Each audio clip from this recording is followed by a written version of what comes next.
About to roast some chickpeas, and this is the process. These chickpeas were soaked overnight. I refrigerated them for a day and kind of forgot about them, but it actually helps them sprout just a little bit, like such.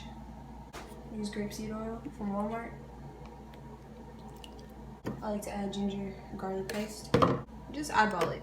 Got some Iraqi style date syrup.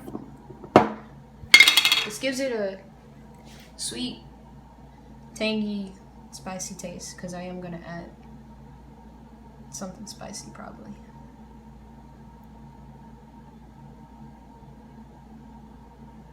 Okay, I put my fenugreek seed powder in this, also known as methi powder. This has a mapley smell. They use it in a lot of Indian dishes. I like to use it because of the benefits that it has. And I love the aroma. Some curry and these liquid aminos.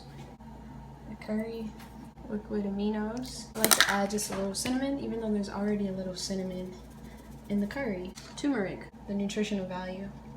Not a lot. Don't want to overdo it. Little basil leaves. I'll mix this around. Preheat your oven to about 375, 400. I'll leave them in there maybe about 30, 45 minutes. I'll just leave them in there as I'm cooking the rest of my meal.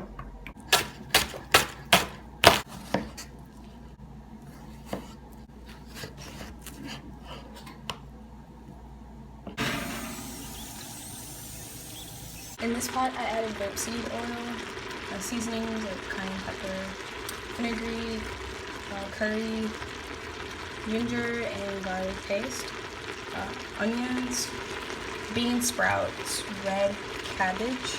I'm also going to add some water to this, and I also added liquid aminos. So this is my first time having fried raw banana, and it tastes absolutely amazing. Like, I think it almost tastes better than plantain. This is the final meal. I know it's going to taste great. The avocado looks kind of brown because it actually comes from different avocado. It's not like the normal ones that we see.